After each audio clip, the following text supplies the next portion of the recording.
अब हम देख लेते हैं कैबिनेट सिस्टम इन इंग्लैंड। जो कैबिनेट के बारे में अक्सर ये क्वेश्चन आ जाता है कि ब्रिटिश की जो कैबिनेट है वो अक्सर डिक्टेटरशिप में चेंज हो जाती है और वो पार्लियामेंट, ब्रिटिश पार्लियामेंट की जो सॉवरेनिटी है उसको कम करती है। तो इसके बारे में क्वेश्चन आ जाता है। कैबिनेट देख लेते हैं। कैबिनेट क्या होता है? कैबिनेट का मतलब ये होता है कि जैसे एक प्राइम मिनिस्टर इलेक्ट हुआ है तो वो अपने इलेक्ट होने के बाद अपनी एक कैबिनेट बनाता है। कैबिनेट में वो अपने पार्टी में से कुछ minister, senior most minister choose करता है, या जो भी और मिनिस्टर जो उसको डिसीजन मेकिंग में हेल्प करे उसको चूज़ करता है और अपनी एक अलग से कैबिनेट बनाता है। यूके में जो पार्टी सिस्टम है वो एक रिजिड पार्टी सिस्टम है। तो उसमें हर पार्टी जो मेजर, यूके में भी दो ही पार्टीज़ हैं, एक लेबर है और एक कंजर्वेटिव है। जो हर पार्टी को ये एक डर होता है कि वो अगर अपने पार्टी डिसिप्लिन के अगेंस्ट गया तो उसको वहाँ एक्सपेल कर दिया जाएगा उस पार्टी में से, उसको उस पार्टी में से निकाल दिया जाएगा। कोई भी मेंबर की वहाँ पे ये जुर्रत नहीं होती है कि वो अपने पार्टी लीडर के या अपने पार्टी मेंबर्स के या पार्टी का जो डिसिप्लिन है उसके अगेंस्ट जाए या अगेंस्ट जाके कोई बात करे। पार्लियामेंट में हमेशा वो पार्टी पावर्स को एंजॉय करती है जो मेजरली इलेक्ट होके आई होती है जनरल इलेक्शन से, और जो मेजरली इलेक्ट होके आई होती है जनरल इलेक्शन से वो हाउस ऑफ कॉमन का हिस्सा बनती हैं। House of common lower house है, और ब्रिटिश पार्लियामेंट में मैंने आपको पहले ही बताया कि हाउस ऑफ कॉमन जो है वो स्ट्रॉन्ग हाउस है, उसकी इन्फ्लुएंस ज़्यादा है as compared to the upper house, house of lords. तो जो मेजॉरिटी पार्टी जो है हाउस ऑफ कॉमन में वो उसकी प्राइम मिनिस्टर की होगी, इसलिए कैबिनेट भी वहाँ पे एक मेजर पावर रखती है, क्योंकि कैबिनेट के जो मिनिस्टर्स होंगे वो हाउस ऑफ कॉमन का भी हिस्सा होंगे, और वो मिनिस्टर्स जो होंगे वो डिसीजन मेकिंग में प्राइम मिनिस्टर की हेल्प भी कर सकते हैं।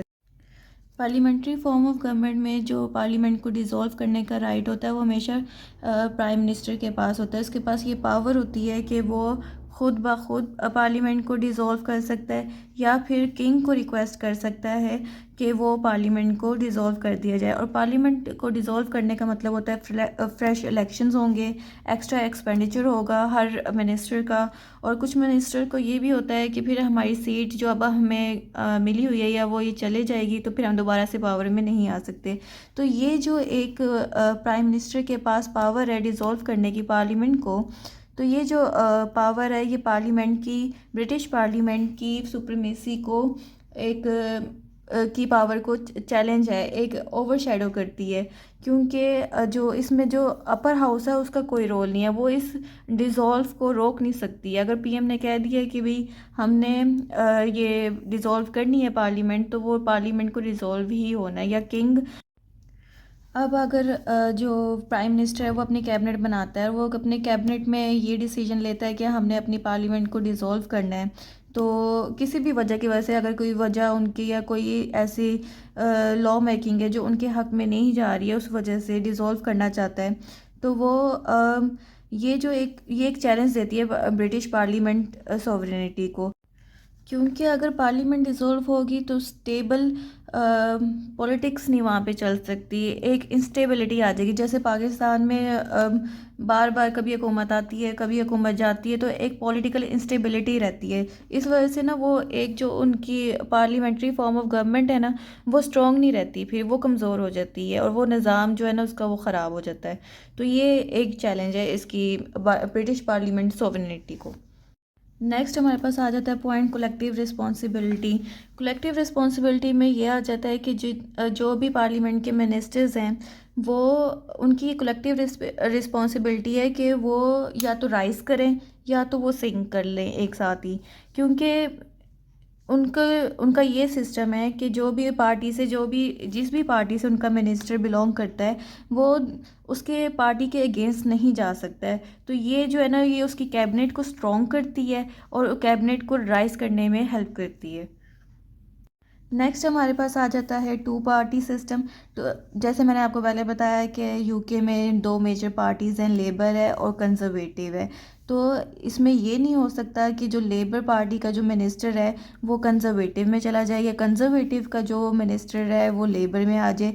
ये एक दूसरे को ज्वाइन करना इनके लिए बहुत मुश्किल है। अपोजिशन को ज्वाइन इतना इजीली नहीं कर सकते हैं ये लोग। अगर तो किसी पार्टी का, इनमें से किसी पार्टी का जो मिनिस्टर है उसे अपनी पार्टी की बात अच्छी नहीं लग रही या वो उसके अगेंस्ट जाना चाहता है, इवन कि वो उस डिसीजन के अगेंस्ट हो या उस पॉलिसी के अगेंस्ट हो, फिर भी उसने अपनी पार्टी को ही वोट देना है। वो दूसरी पार्टी में जाके उसके मेंबर को वोट नहीं दे सकता। Growth of delegated legislation. Growth of delegated legislation में ये होता है कि जैसे पार्लियामेंट ने अगर प्राइम मिनिस्टर ने कोई डिसीजन लेना है तो वो अपने कैबिनेट से मिनिस्टर्स जो उसने चूज़ किए हुए हैं उसके थ्रू ही डिसीजन लेगा। जो पार्लियामेंट कोलेक्टिव है ना वो डिसीजन नहीं ले पाती। फिर वो जो पॉलिसीज़ फॉर्मेशन या लॉ मेकिंग का जो डिसीजन है ना वो अल्टीमेटली कैबिनेट के हाथ में चला जाता है। इस वजह से फिर कैबिनेट डिक्टेटरशिप में और इजाफा होता है। नेक्स्ट इसमें ये है कि जो कैबिनेट है उसमें वो ये भी कई दफ़ा करती है कि ना जो बिल्स ओरिजिनेट हुए होते हैं तो उसको डिले करती है, उसको टाइम डिसाइड करती है। अगर तो वो जो बिल्स हैं वो प्राइम मिनिस्टर की पार्टी के उस हक में है तो फिर तो वो जल्दी जल्दी करवा लेगी पास। अगर तो वो उसके हक में नहीं जा रहे हैं तो फिर वो उसमें उसे डिले करती रहती है। तो ये चीज़ जो है ना ये भी इसकी कैबिनेट डिक्टेटरशिप में इजाफा करती है। इसके बाद कंट्रोल ओवर फाइनेंस। इसमें ये है कि मनी बिल जो है वो हमेशा जो है हाउस ऑफ कॉमन में ओरिजिनेट होता है, वही पास कर सकता है। और हाउस ऑफ लॉर्ड से ये पावर ले ली गई हुई है कि वो मनी बिल को रिजेक्ट करे। तो ये जितने भी टैक्सेस प्रपोज होते हैं या एक्सपेंसेस कितने होने हैं या खर्च कितने करने हैं या कलेक्ट कितना करने हैं या मनी बिल के रिलेटेड कोई भी बात है, ये कैबिनेट में जो मौजूद मिनिस्टर्स होते हैं या फिर और प्राइम मिनिस्टर ये कलेक्टिवली डिसीजन करते हैं इसके बारे में और उसे इम्प्लीमेंट करते हैं। तो ये कैबिनेट की डिक्टेटरशिप में इजाफा। एडमिनिस्ट्रेटिव जस्टिस ने भी कैबिनेट की डिक्टेटरशिप को इन्हेंस किया है। वो इस तरह किया है क्योंकि एग्जीक्यूटिव रिलेटेड जितने भी टास्क होते हैं या एग्जीक्यूटिव रिलेटेड जितने भी फंक्शंस हैं वो हाउस ऑफ कॉमन परफॉर्म करती है या फिर तो उसकी कैबिनेट में उसके डिसीजंस होते हैं।